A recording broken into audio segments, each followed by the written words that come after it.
देव की मौत की खबर डॉक्टर जूल के कानों तक भी पहुंच चुकी है और ये सब वो एक बड़ी कंप्यूटर स्क्रीन पर देख रहा है।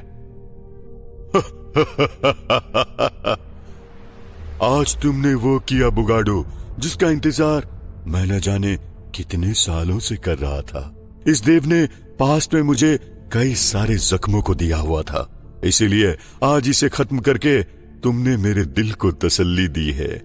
एक अजीब सी हंसी हंसते हुए डॉक्टर जूल अपने क्रिएशन बुगाडो से कहता है, मैं तो आपका गुलाम हूं गुम।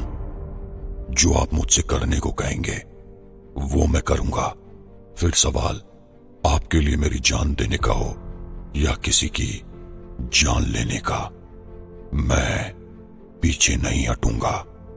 एक अजीब और डरावनी आवाज में बुगाडो ने कहा। अब खत्म हो चुका है देव, और साथ ही खत्म हो चुका है सुपर अर्जुन की शक्ति का स्रोत भी, जिसके रहते सुपर अर्जुन अच्छाई का मसीहा बनकर हमारी ताकतों को चुनौती दिया करता था। और अब बहुत जल्द वो समय भी आएगा जब उसके बाप देव की तरह हम सब अर्जुन को भी खत्म कर देंगे। डॉक्टर जूल ने कहा। डॉक्टर जूल जहां आगे सुपर अर्जुन को खत्म करने का प्लान बना रहा है, तो वहीं सुपर अर्जुन अपने पिता को वापस ठीक करने में लगा है। अभी देखना दिलचस्प होगा कि अब आगे क्या करेगा अर्जुन, कैसे आने वाली मुसीबतों से खुद को बचाएगा और क्या देव बच पाएगा। शाम के 4 बजे देविका को होश आया। देविका ने देखा कि उसका बेटा अर्जुन अभी उसके सामने खड़ा है और वो भी अभी बेड पर लेटी हुई है। मां, आप ठीक तो है ना? अर्जुन ने अपनी मां देविका से पूछा। देव कहां है? एक धीमी आवाज में देविका ने पूछा। देविका की इस बात पर उसके बेटे अर्जुन ने कोई भी जवाब नहीं दिया। तो कुछ बोलता क्यों नहीं?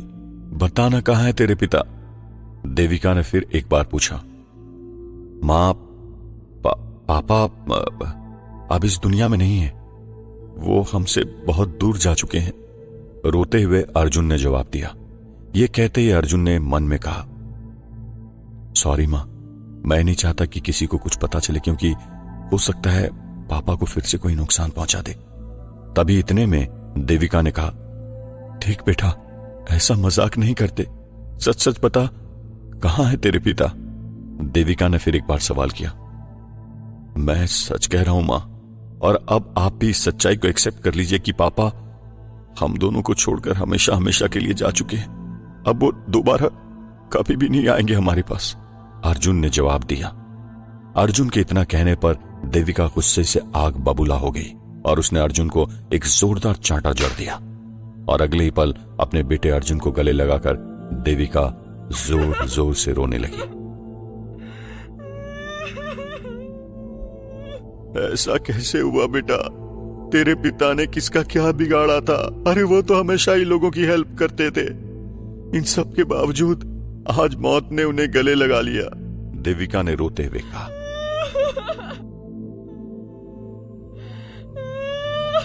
अगले पल अर्जुन ने देखा कि देविका अपने पति देव की याद में बहुत रो रही है। उसने अपने हाथों में देव की तस्वीर पकड़ी हुई है और रोते रोते देविका के सीने में अचानक दर्द होता है और फिर वो जमीन पर गिर पड़ती है। मां, क्या हुआ मां आपको? मां, कुछ तो बोलिए, उठिए ना, मेरी बातों का जवाब दीजिए मां। अर्जुन ने रोते हुए अपनी मां को पुकारा, लेकिन अर्जुन की बातों का उसकी मां देविका ने कोई भी जवाब नहीं दिया। नहीं मां, पहले पापा और आप मुझे छोड़कर चली जाएंगी तो क्या होगा? अर्जुन ने तेज आवाज में रोते हुए कहा और अगले ही पल अर्जुन ने देखा कि उसकी नींद खुल चुकी है और अभी भी वो अपने पिता देव की लाश के सामने बैठा हुआ है। इसका मतलब अर्जुन ने अभी देव की मौत के बाद जो कुछ भी देखा वो महज एक सपना था। नहीं, मैं मां को पापा के मौत के बारे में नहीं बता सकता। अगर उन्हें पापा की मौत का सच का पता चल गया तो मेरी मां जीते जी मर जाएगी। हे भगवान, अब आप ही बताओ मैं क्या करूं? अर्जुन ने मन ही मन कहा। काफी देर तक अपने पिता के बारे में काफी कुछ सोचने के बाद अर्जुन के माइंड में एक आइडिया आया। एक ओर तो अर्जुन अपने पिता को लेकर परेशान है, तो वहीं दूसरी ओर डॉक्टर जूल ने अभी अभी अपने रिमोट से उस कंप्यूटर स्क्रीन को अभी कुछ देर के लिए बंद कर दिया है, जिसकी वजह डॉक्टर जूल का अभी सुपर अर्जुन के लिए निश्चिंत होना है, क्योंकि उसे लगता है कि देव को खत्म करने के बाद उसे सुपर अर्जुन को खत्म करने में कोई परेशानी का सामना नहीं करना पड़ेगा। इसीलिए अब कुछ समय वो सुपर अर्जुन के ऊपर नजर ना भी रखे तो चल जाएगा, क्योंकि डॉक्टर जूल को लगता है कि सुपर अर्जुन पूरी तरह कमजोर हो चुका है। इसे इत्तेफाक कहे या कुछ और, जो आज पहली बार अर्जुन के हक में जा रहा है। जैसे ही वहां अपनी अंडरग्राउंड लेबोरेटरी में डॉक्टर जूल ने अपनी बड़ी सी कंप्यूटर स्क्रीन बंद की थी, ठीक उसी समय यहां क्लोन अर्जुन असल सुपर अर्जुन के पास आता है। इस तरह इस बार भी डॉक्टर जूल को यह सच्चाई पता नहीं चल पाई कि यहां दो अर्जुन मौजूद हैं। क्लोन अर्जुन सुपर अर्जुन के पास जाकर कहता है, क्या सोच रहे हो तुम? यही कि मुझे अब किसी भी हाल में अपने पिता की मौत को दुनिया से छुपा कर रखना होगा। उसके लिए मुझे तुम्हारी मदद की जरूरत पड़ेगी, अर्जुन ने क्लोन अर्जुन से कहा। लेकिन तुम क्यों अपने पिता की मौत का राज दुनिया से छुपा के रखना चाहते हो? एक न एक दिन तो दुनिया को पता चल ही जाएगा कि तुम्हारे पिता अब इस दुनिया में नहीं है। अरे जरा अपनी मां का ख्याल करो। वो जब तुमसे पूछेगी कि देव कहां है, तब तुम क्या जवाब दोगे? तब तक दुनिया की नजरों से छुपा कर रखोगे अपने पिता को, क्योंकि एक न एक दिन दुनिया और तुम्हारी मां के सामने ये बात आ ही जाएगी कि तुम्हारे पिता की मौत हो चुकी है। और तुम जो ये सब कर रहे हो, किस लिए कर रहे हो? वैसे भी तुम्हारे पापा की सांसें वक्त के साथ कम होती जा रही है, क्लोन अर्जुन ने अर्जुन से सवाल किया। देखो, ये सब मैं कैसे करूंगा वो सब मैं कुछ नहीं जानता। अभी के लिए तो बस मुझे अपने पिता को एक सुनसान जगह पर छिपा कर रखना होगा, जहां आसानी से कोई भी नहीं पहुंच पाए, अर्जुन ने जवाब दिया। देखो, अगर तुम ऐसा चाहते हो कि इस काम में मैं तुम्हारी मदद करूं तो मैं जरूर करूंगा, पर मेरी मानो तो तुम्हें अपने पिता को उनकी अंडरग्राउंड सीक्रेट लेबोरेटरी में रखनी चाहिए, जो उन्होंने अपने घर के नीचे बनाई हुई है, क्लोन अर्जुन ने कहा। यह सुन अर्जुन सोच में पड़ गया, और जहां क्लोन अर्जुन असल अर्जुन को सब बता देता है कि उसके घर में ही एक सीक्रेट लेबोरेटरी है, तो फिर ठीक है, हमें यहां कोई देख न ले। तुम मेरे पिता और मुझे अपनी सुपर पावर से उस लेबोरेटरी में ले जाओ, जो अंडरग्राउंड लेबोरेटरी मेरे पिता ने जमीन के अंदर बनाई हुई है, अर्जुन ने कहा। अर्जुन के ऐसा कहते ही क्लोन अर्जुन अपनी सुपर पावर से अर्जुन समेत देव को वहां से गायब कर पहुंचा देता है उसकी उस अंडरग्राउंड लेबोरेटरी में। उस लैब में पहुंचकर सबसे पहले अर्जुन देव की बॉडी को कुछ केमिकल्स की मदद से एक एसी मशीन के अंदर रख देता है। देखो, मैं चाहता हूं कि हम दोनों एक साथ अभी दुनिया वालों के सामने जाने से बचें, क्योंकि मैं नहीं चाहता कि दुनिया को हम दोनों के बारे में पता चले कि तुम मेरे क्लोन हो। इसलिए इस बात को हम दुनिया से छुपा कर रखेंगे, अर्जुन ने कहा। ठीक है, तुम जैसा कहोगे मैं वैसा ही करूंगा, लेकिन वो कौन सा ऐसा तरीका है जिसके दम पर तुम अपने पिता को दोबारा से ठीक करने का ख्वाब दिख रहे हो? क्लोन अर्जुन ने सुपर अर्जुन से पूछा। टाइम ट्रेवल से पास्ट में जाने पर मैंने अपने पापा को दोबारा देखा, और इसी टाइम ट्रेवल के कारण मैं अपने पिता को फ्यूचर में भी देख पाया। अब यही टाइम ट्रेवल का खेल मेरे पिता को दोबारा से जिंदा करेगा। मैं इस बार सब कुछ ठीक कर दूंगा, अर्जुन ने क्लोन अर्जुन को जवाब दिया। वो कहते हैं ना कि जो समय में लिखा होता है वो होकर ही रहता है, फिर चाहे तुम उसे कितना ही बदलने की कोशिश क्यों ना करो, देख लो वो होकर ही रहेगा, क्लोन अर्जुन ने कहा। तुम कहना क्या चाहते हो? अर्जुन ने थोड़ा हैरान होते हुए सवाल किया। यही कि जो समय में लिखा है वो होकर रहेगा। इसका मतलब पहले तुम्हारे पिता की मौत, और आगे हो सकता है कि तुम्हारी मां को कुछ और भी हो जाए, क्योंकि जब तुम पहले एक आम इंसान थे उस वक्त भी तुम्हारे मां बाप नहीं थे, तुम अकेले थे, और अब वही हो रहा है, क्लोन अर्जुन ने कहा। क्लोन अर्जुन के ऐसा कहते ही अर्जुन पूरी तरह घबरा जाता है, और अगले ही पल क्लोन अर्जुन का गला पकड़ लेता है। ये क्या बकवास कर रहे हो तुम? मेरे रहते मेरी मां को कुछ नहीं होगा, मैं अपनी मां को कुछ नहीं होने दूंगा, सुपर अर्जुन ने कहा। अपना गुस्सा मेरे ऊपर निकालकर कुछ भी नहीं होगा अर्जुन, जो होना है वो होकर रहेगा। ये टाइम का रूल है, अगर तुमने पास्ट में जाकर समय के साथ छेड़छाड़ नहीं किया होता तो आज ये सब नहीं होता, क्लोन अर्जुन ने असल अर्जुन को समझाते हुए कहा। तो वहीं दूसरी ओर तकरीबन 2 दिन बाद एलियंस टीम मेंबर लाइका और रोमा अभी धरती की ओर रवाना होने की तैयारी में है, जिसकी वजह गलती से उस ब्रेसलेट का 3 बार पत्थरों में घिस जाना है। जिस ब्रेसलेट को एलियंस टीम मेंबर रोमा ने अर्जुन को धरती से वापस अपने ग्रह पेंडोरा आते वक्त दिया था, क्योंकि उन्हें लगता है कि सुपर अर्जुन अभी किसी मुसीबत में फंसा हुआ है। इसलिए उस ब्रेसलेट के जरिए सुपर अर्जुन ने उन्हें याद किया है, लेकिन हकीकत कुछ और ही है। अगले ही पल लाइका और रोमा अपने स्पेसशिप में बैठते हैं और फिर उनका स्पेसशिप उड़ान भरता है धरती की ओर। जहां एक और लाइका अर्जुन को लेकर थोड़ा बहुत टेंशन में है, तो वहीं दूसरी ओर उसे अर्जुन से मिलने की खुशी भी है। आज बहुत सालों बाद मैं तुमसे दोबारा मिल रही हूं अर्जुन। मैं उम्मीद करती हूं तुम्हें कुछ नहीं होगा, लाइका मन ही मन सोचते हुए कहती है। तभी इतने में लाइका के चेहरे की ओर रोमा की नजर पड़ती है। उसे आज लाइका के हाव भाव और दिनों से थोड़ा अलग लगता है। क्या बात है लाइका, क्या सोच रही हो? रोमा ने लाइका से पूछा। कुछ नहीं टीम हेड, मैं तो बस ये सोच रही थी कि अभी न जाने सुपर अर्जुन किस मुसीबत में होगा, लाइका ने जवाब दिया। सुपर अर्जुन का हमारे ऊपर एहसान है लाइका, इसलिए हम कोई कसर नहीं छोड़ेंगे उसे बचाने के लिए। फिर चाहे वो जिस मुसीबत में फंस जाए, उसे उस मुसीबत में मदद करना हमारा फर्ज है। इसे हम मरते दम तक पूरा करेंगे, टीम हेड रोमा ने कहा। तो वहीं दूसरी ओर 2 दिन बाद देविका ने अर्जुन को कुछ परेशान देखा, इसलिए वो अर्जुन के पास आकर बोली, क्या बात है बेटे, तू इतना परेशान क्यों है? कहीं तू अभी अपने पापा को मिस तो नहीं कर रहा ना? नहीं मां, ऐसी कोई बात नहीं है, अर्जुन ने सिंपल सा जवाब दिया। अच्छा, तूने मुझे बताया नहीं कि तेरे पापा आखिर अचानक गए तो गए कहां? देख तो मुझे उनकी कितनी चिंता हो रही है, देविका ने अर्जुन से पूछा। वो मां, मैं आपको बताना भूल गया कि पापा कुछ टाइम के लिए अपने किसी जरूरी काम से अपने रिसर्च इंस्टीट्यूट गए। अब आप तो जानती हैं ना मां कि जब से लखनऊ से मनारघाट शिफ्ट हुए हैं, तब से पापा की रिसर्च काफी पीछे छूट गया है। यहां तक कि इन दिनों उनके रिसर्च इंस्टीट्यूट में क्या हो रहा है ये भी उन्हें नहीं पता, इसलिए वो दोबारा से कुछ दिनों के लिए अपने रिसर्च इंस्टीट्यूट गए हैं, अर्जुन ने जवाब दिया। लेकिन उनका फोन तो लगना चाहिए ना, मैं पिछले 2 दिन से ट्राई कर रही हूं, उनका फोन भी नहीं लग रहा है, उनका फोन स्विच ऑफ बता रहा है, देविका ने पूछा। क्योंकि मां, पापा ने बताया था कि वो इस बार अपने किसी सीक्रेट मिशन के लिए देश के कुछ जाने माने साइंटिस्ट के साथ मीटिंग करने वाले हैं, जो इस बार इसरो से हमारे इंस्टीट्यूट में आने वाले हैं, इसलिए इस बार वो अपना फोन घर पर ही छोड़कर गए हैं, अर्जुन ने बताया। लेकिन हर बार तो कहीं जाने से पहले मुझे बता दिया करते थे, लेकिन इस बार तो उन्होंने मुझे कुछ भी नहीं बताया, देविका ने परेशान होते हुए कहा। शायद हो सकता है कि पापा को इस बार आपको बताने का टाइम ना मिला हो। अरे आप टेंशन मत लीजिए मां, पापा बहुत जल्द लौट कर आएंगे, बस आप अपना ख्याल रखिए, अर्जुन अपनी मां को भरोसा दिलाते हुए कहता है। हाँ, हम मेरे पास इंतजार करने के अलावा और बचा ही क्या है। वैसे तू बता मेरा बेटा, अब किस हाल में? देविका ने सवाल किया।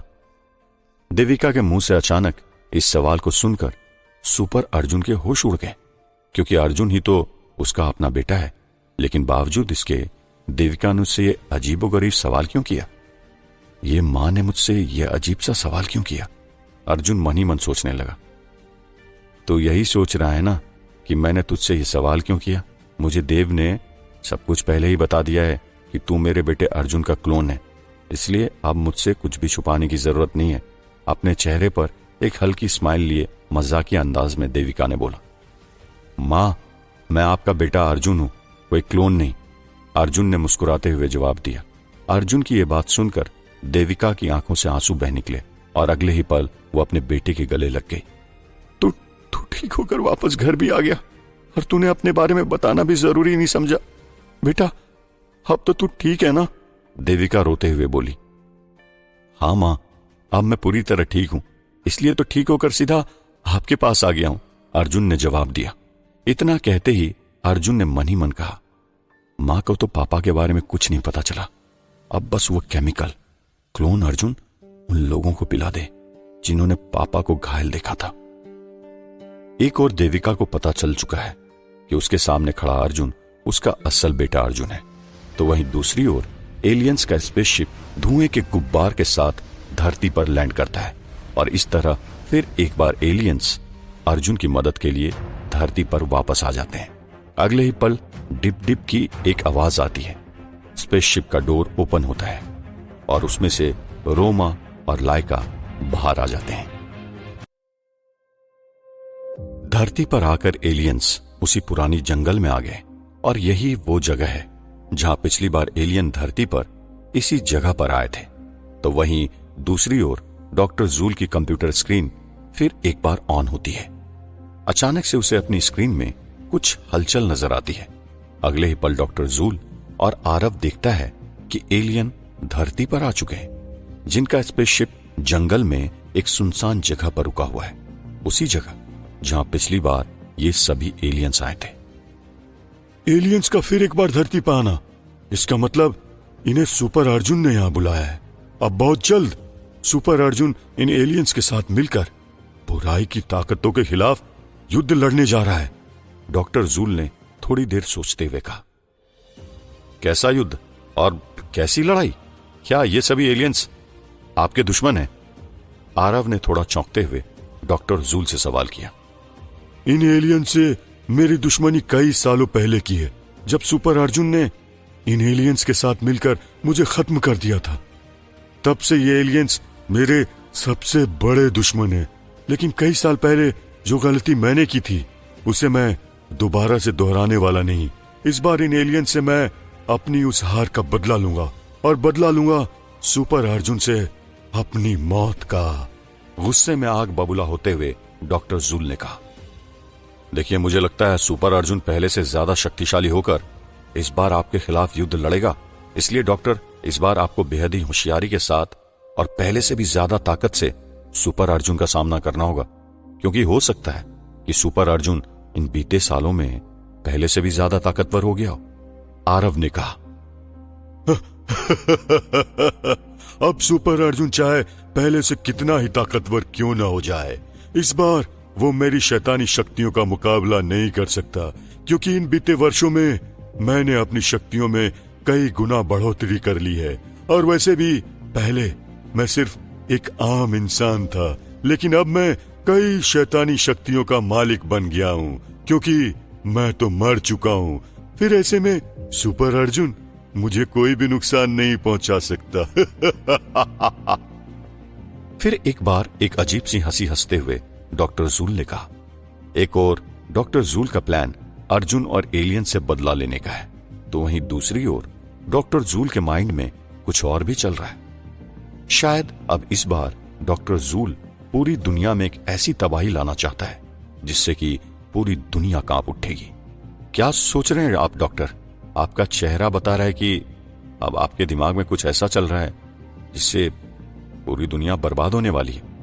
आरव ने डॉक्टर जूल से पूछा।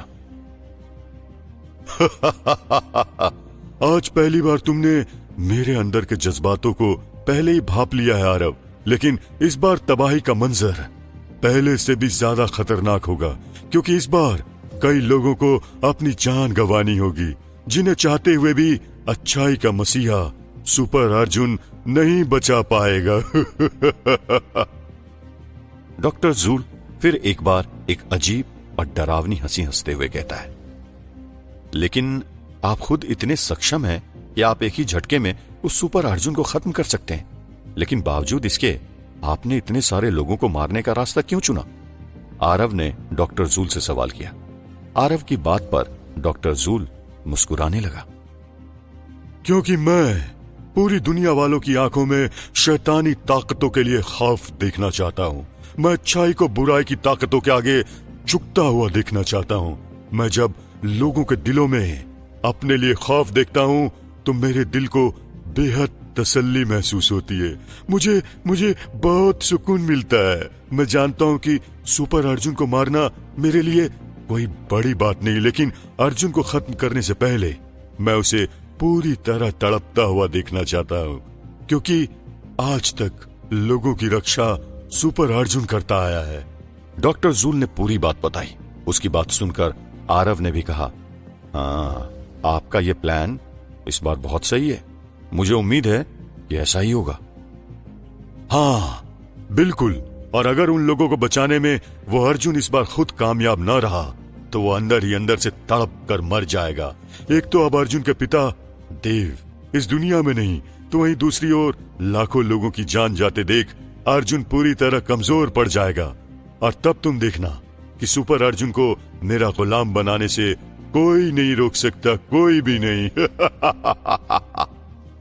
फिर एक बार हंसते हुए डॉक्टर जूल ने कहा, अगली सुबह कई सारे लोग जो कि दिखने में अजीब से लग रहे हैं, उन सभी अजीब से दिखने वाले लोगों को देखकर ऐसा लग रहा है जैसे ये लोग किसी भी पल सैकड़ों इंसानों का खून पीकर उन्हें खत्म करने वाले हैं। इन सभी अजीब, खूंखार और डरावने से दिखने वाले लोगों के सबसे आगे क्रम में जो चल रहा है वो कोई और नहीं बल्कि हंकार है। हंकार, जो कि डॉक्टर जूल का ही एक अजीबोगरीब और खतरनाक क्रिएशन है, जिसे डॉक्टर जूल ने पिछले कई सालों से मनार घाट के जंगलों में छुपाया हुआ था, जिसके पीछे का मकसद लोगों के दिलों में खौफ पैदा करना है।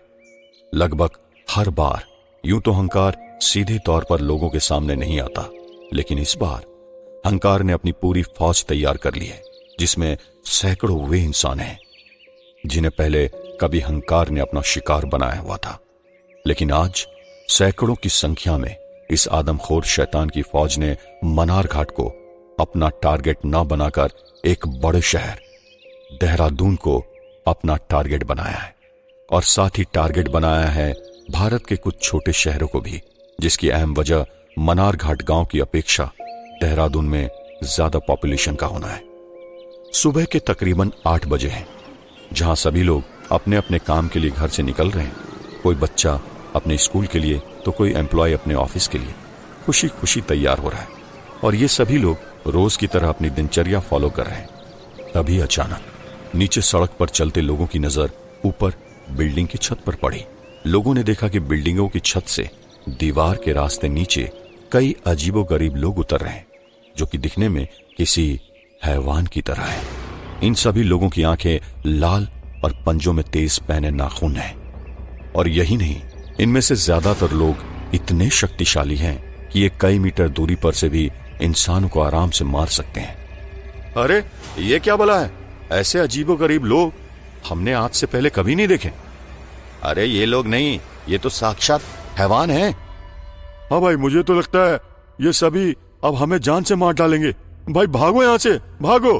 घबराए हुए लोग कुछ इस तरह की बातें अभी आपस में कर रहे हैं। देखते ही देखते चंद ही पलों में पूरे शहर में खबर आग बनकर फैल गई। सैकड़ों की शैतानी फौज ने भारत के कुछ शहरों में हमला कर दिया। देहरादून का हाल तो हर एक बढ़ते सेकंड के साथ बेहाल होता जा रहा था।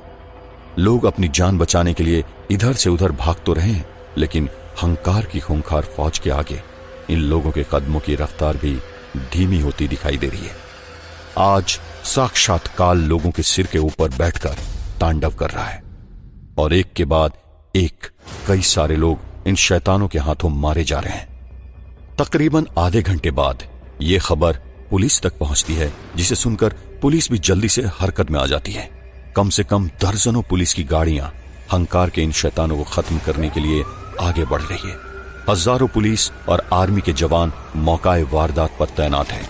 सभी पुलिस और आर्मी के जवान लगातार इन सभी शैतानों के ऊपर गोलियों की बरसात कर रहे हैं, लेकिन तमाम गोलियों की बौछार के बावजूद भी इन पर उसका कुछ भी असर नहीं हो रहा। आखिरकार तंग आकर सेना और पुलिस के जवानों ने इन आदमखोर शैतानों के ऊपर बमों की बौछार करनी शुरू कर दी है, लेकिन बावजूद इसके इन तमाम बमों से भी इनके ऊपर कोई असर नहीं हो रहा है। ये आखिर क्या चीज है और इन पर गोलियों का असर क्यों नहीं हो रहा?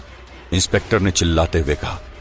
मात्र कुछ ही घंटों में शहर का प्रशासन पूरी तरह हिल चुका है, और यहां तक कि इतनी सारी लाशों को देखकर आधे से ज्यादा लोगों ने इन शैतानों के खौफ के कारण खुद आत्महत्या कर ली है। देहरादून शहर पर शैतानी हमले की खबर अब अर्जुन के कानों तक भी पहुंच गई है, जिसे देखकर अर्जुन पूरी तरह हिल चुका है। अर्जुन अभी अपने पिता देव की सीक्रेट लेबोरेटरी के अंदर मौजूद है, जहां उसके साथ मौजूद है उसका क्लोन अर्जुन। शैतानों का एक बार फिर हमला। ये सब क्या हो रहा है देश में? अपने लोगों की रक्षा कैसे करूं? कैसे इन शैतानों का सामना करूं? अब तो मेरे पास मेरी सुपर पावर भी नहीं है। अर्जुन ने क्लोन अर्जुन से थोड़ा परेशान होते हुए कहा। सुनने में आया है कि सारे आदमखोर शैतानों ने चंद ही घंटों में शहर की 1/3 आबादी को खत्म कर दिया है। और अब देखते ही देखते ये सभी शैतान पूरे देश में बारी बारी से फैल रहे हैं और अब तो इनकी संख्या हजारों में पहुंचने वाली है। लेकिन 1000 की संख्या होने के बावजूद भी इन सभी ने लाखों लोगों के मौत के घाट उतार दिया है। क्लोन अर्जुन ने जवाब दिया, मुझे जल्दी वहां ले चलो, मैं इन सभी आदमखोर शैतानों का सामना करूंगा।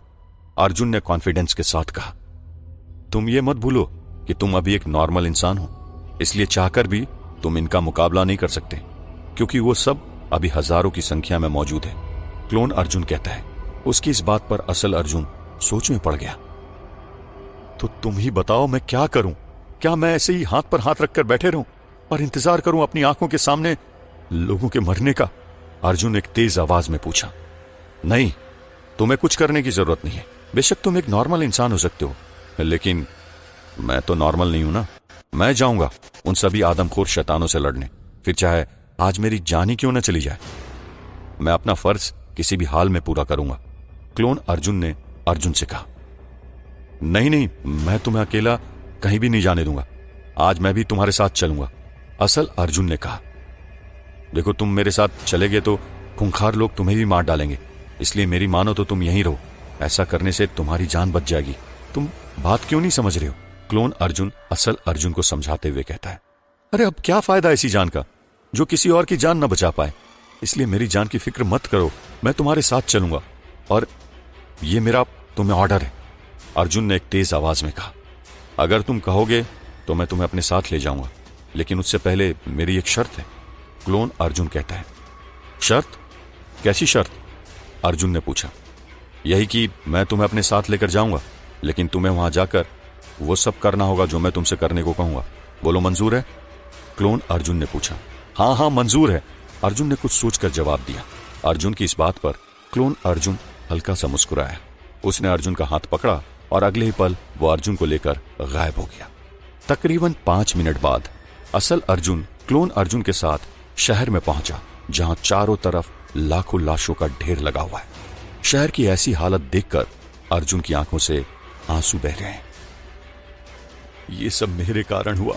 अगर आज मेरे पास मेरे सुपर पावर्स होते तो मैं ये नौबत कभी नहीं आने देता और पास्ट में इन सभी को खत्म कर चुका होता, खुद को कोसते हुए अर्जुन ने कहा। तभी अर्जुन ने देखा कि क्लोन अर्जुन अचानक उसके बगल से गायब हो चुका है। अरे ये क्लोन कहां गया? मुझे यहां पहुंचाकर खुद गायब हो गया, अर्जुन ने मन ही मन चिंतित होते हुए कहा। तभी उसकी नजर अपने सामने जाती है। वहां पर कुछ बच्चों के साथ एक बुजुर्ग खड़ा है, जिसके ठीक पास में हंकार के कुछ आदमखोर शैतान खड़े हैं, जो किसी भी पल उस बुजुर्ग के साथ उन मासूम बच्चों को अपना शिकार बना सकते हैं। दादाजी, दादाजी हमें बचाइए दादाजी, रोते पिलकते हुए उन बच्चों ने कहा। देखो बच्चों, घबराओ मत, तुम्हें कुछ नहीं होगा, दादाजी ने उन बच्चों को आश्वासन देते हुए कहा। लेकिन बावजूद इसके ये मासूम बच्चे अभी भी घबराए हुए हैं, क्योंकि उनके सामने मौजूद है खूंखार शैतान, जो किसी भी पल उन बच्चों को मौत के घाट उतार सकते हैं। अर्जुन उन बच्चों को बड़े गौर से देख रहा है। उन्हें देखकर अर्जुन को काफी दया आ रही है, जिस कारण अर्जुन की आंखों से लगातार आंसू बह रहे हैं। अगले ही पल अर्जुन हिम्मत जुटाकर उस ओर भागता है जहां मासूम बच्चे मौजूद हैं, कई सारे शैतानों के सामने। तो वहीं दूसरी ओर डॉक्टर जूल भी अपनी लेबोरेटरी में मौजूद बड़ी सी कंप्यूटर स्क्रीन पर अर्जुन को बड़े गौर से देख रहा है। लेकिन अभी उसके मन में अर्जुन को लेकर कई सारे सवाल भी उमड़ रहे हैं। यह अर्जुन सुपर अर्जुन के रूप में क्यों नहीं आ रहा? इसने क्यों अपना असल रूप अभी तक छुपाया हुआ है? पहले जब कभी मैं दुनिया को तबाह करने के लिए अपने किसी भी क्रिएशन को भेजता था, तब उतनी बार सुपर अर्जुन सबसे पहले मेरे क्रिएशन से टकराता था। लेकिन इस बार लोगों को बचाने अर्जुन इतना लेट क्यों आया? डॉक्टर जूल खुद से बातें करते हुए कहता है। वही तो मैं भी समझ नहीं पा रहा हूं। और तो और ये दिखने में भी अजीब सा लग रहा है। क्या ये अर्जुन ही है? आरव ने कंप्यूटर स्क्रीन की तरफ देखते हुए कहा। हाँ, ये अर्जुन ही है, और हो सकता है ये उसकी कोई चाल हो, क्योंकि ये बहुत ही शातिर इंसान है, जो कब खेल को पलट दे सामने वाले को पता नहीं चलता। डॉक्टर जूल ने हंसते हुए कहा। तो अब हमें क्या करना चाहिए? आरव ने चौंकते हुए पूछा। वही जो होने वाला है, बस देखते जाओ। मुझे जो करना था मैंने कर दिया। डॉक्टर जूल ने हंसते हुए कहा,